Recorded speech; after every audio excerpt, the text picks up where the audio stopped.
The march began in December 1990, and it lasted 7 days. It was about one of India's great rivers, its valley, and its people.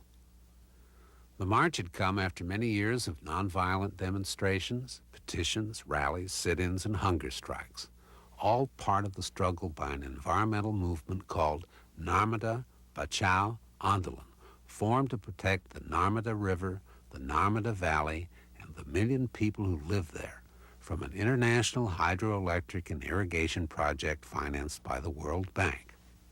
The project is the largest of its kind in the world. 30 major dams, 135 medium-sized dams, and 3,000 small dams. One of these dams alone, the Sardar Sarovar, would submerge 30,000 acres of fertile land and 34,000 acres of forest, displacing some 100,000 villagers depending on these natural resources. The government says the project will modernize agriculture, develop industry, and provide employment. But the people who live in this valley know what will happen with flooding, deforestation, waterlogging, and the destruction of wildlife. It will cost them their land, their means of livelihood, their culture. A central figure in the long march, the demonstrations, rallies, hunger strikes, the whole effort, the one who has gone on foot with a small backpack to work with 248 villages, is a small, slight, seemingly mild social worker. One foreign correspondent wrote, "She is the toughest woman I've ever seen." In 1984, Medha Patkar, disturbed by the uprooting of the people in the Narmada Valley, began to work with villages threatened with displacement.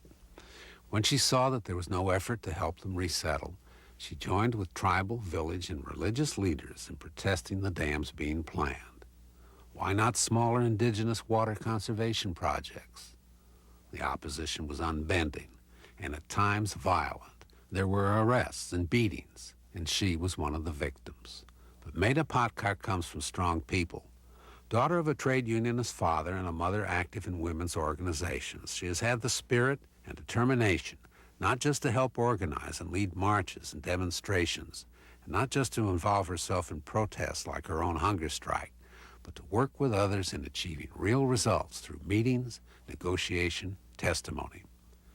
One court order has stayed further deforestation. Japanese funding has been withdrawn. Some government officials have called for work to halt until there is a resettlement plan.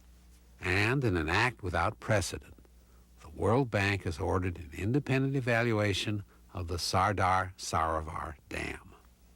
But, as she said in the middle of her 22-day hunger strike, Medha Patkar has always known the battle has to go on.